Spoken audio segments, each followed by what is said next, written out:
បាទសួស្តីអ្នកនរគ្នានេះគឺជាការតេស្តថតវីដេអូដោយប្រើប្រាស់កាមេរ៉ា Canon 700D ស៊េរីចាស់ហើយសិតថ្នាក់ beginner កាមេរ៉ានេះគឺមិនមែនជាកាមេរ៉ា professional ទេគឺកាមេរ៉ាសម្រាប់ beginner ប៉ុន្តែយើងអាចប្រើប្រាស់បាននេះគឺខ្ញុំថតចេញពីកាមេរ៉ា Canon 700D ដោយប្រើប្រាស់ lens Sigma 17-50mm f 2.8 ហើយខ្ញុំប្រើ microphone Rode VideoMic Micro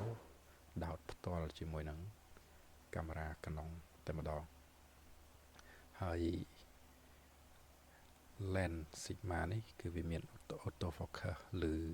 សំឡេងខ្លាំងហើយអ្វីដែលខ្ញុំកំពុងថតនេះគឺខ្ញុំបានបិទ auto focus ចេញហើយអញ្ចឹងគឺវាថតដោយ manual ហើយវាលឺសំឡេងស្ងាត់ឥឡូវនេះខ្ញុំនឹងធ្វើការបើក auto focus វិញ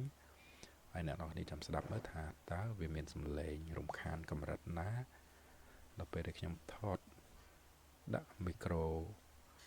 ហ្វូនចម្ងាយប្រហែលជា2ច្អាមពី lens ហើយប្រើប្រាស់ការពារខ្យល់នៅលើ microphone នេះ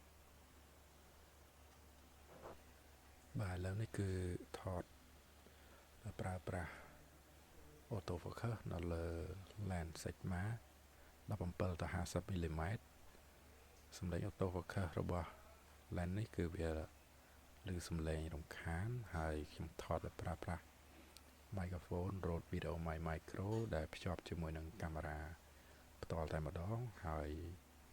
ប្រវែងកាមេរ៉ា lens កាមេរ៉ាជាមួយនឹង microphone នេះប្រហែលជាមួយច្អាមកន្លះពីគ្នាអញ្ចឹងអ្នកនរគ្នាអាចស្ដាប់ឮហើយថាសំឡេង auto focus វាឮចូលនៅក្នុង